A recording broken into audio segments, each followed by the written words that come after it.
Example 2, word problems for cube roots. Drew was making popsicles using a cube mold.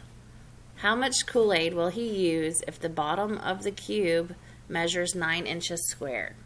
So first we want to see what information they gave us. So they tell us that the bottom measures 9 inches squared.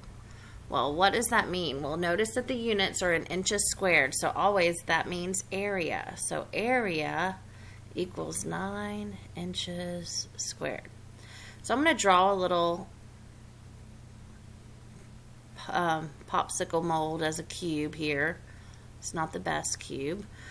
But we know that one side, so the bottom area, they said, the square on the very bottom, is going to be 9 inches squared. So can we find the side lengths given the area? Well, yeah. How do we do that? We work backwards. So how do we undo squaring? By taking the square root. So first we want to take the square root of 9, because remember this is inches squared, so we undo it by squaring. What number times itself gives us 9, and that would be 3. So that means that each side of this cube is 3 inches.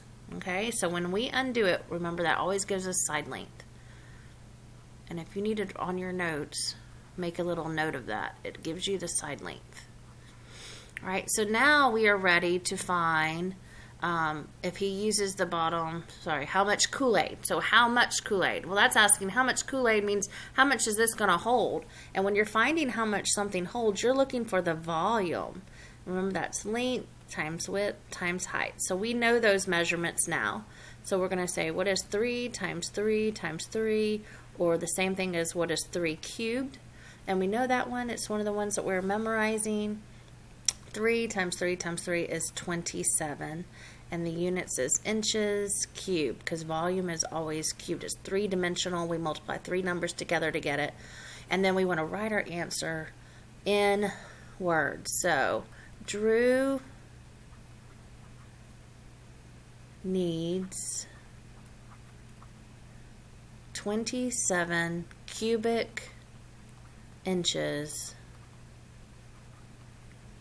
of Kool-Aid.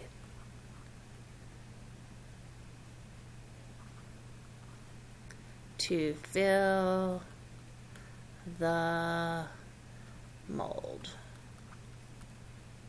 There you go.